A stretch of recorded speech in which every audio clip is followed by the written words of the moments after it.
Los transgénicos son organismos vivos que han sido modificados genéticamente, incluso posibilita la creación de genes sintéticos. Por ello, esta tecnología, también conocida como del ADN recombinante, rompe con las barreras impuestas por la incompatibilidad sexual y hace posible introducir en plantas genes provenientes no solo de otras especies vegetales, sino incluso de hongos, virus, bacterias y animales mediante la microinyección. A partir de la década de los 50, se descubrió la estructura de la molécula del ADN, que es donde se almacena la información genética. Con este descubrimiento, en 1970, se logró reconstruir en un laboratorio todo un gen. Se podría decir que aquí comienza la ingeniería genética. Esta involucra el estudio de los 3 procesos de transmisión hereditaria y 3 macromoléculas: ADN, ARN y proteínas. Las plantas transgénicas que se han logrado obtener a la fecha provienen del uso de diversos métodos de transformación genética. Entre ellos, se tiene un método biológico y natural basado en el empleo de una bacteria que vive en todos los suelos llamada Agrobacterium tumefaciens.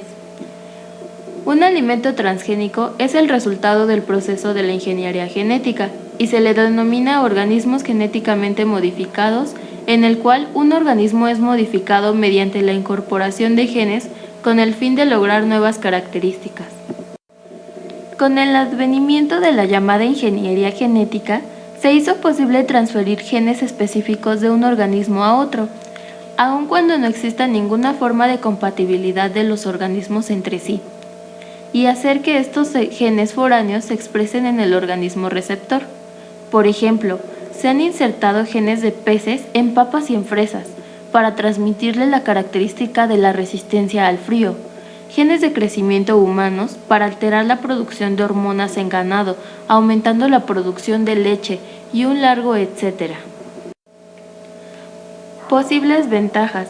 La tecnología genética ha hecho posible que los alimentos sean más grandes y nutritivos, que las plantas sean más resistentes tanto a plagas como a insecticidas.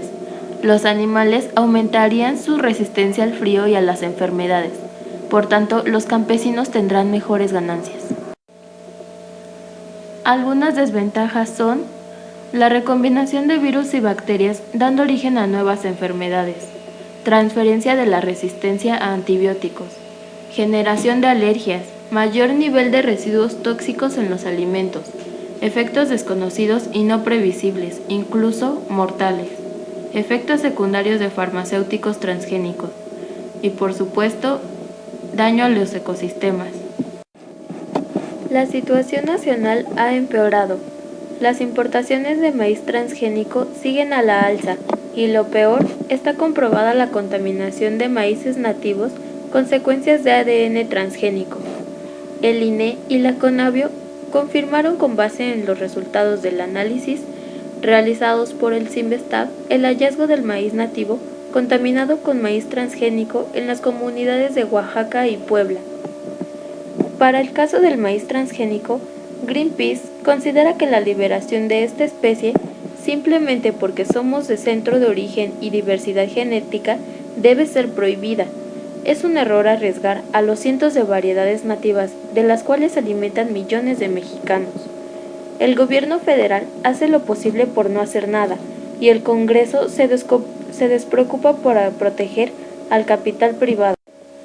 En Estados Unidos, con muy distintas condiciones de producción a las de México, y donde la plaga existe, el uso de esta tecnología reporta beneficios económicos y no reporta beneficios ambientales.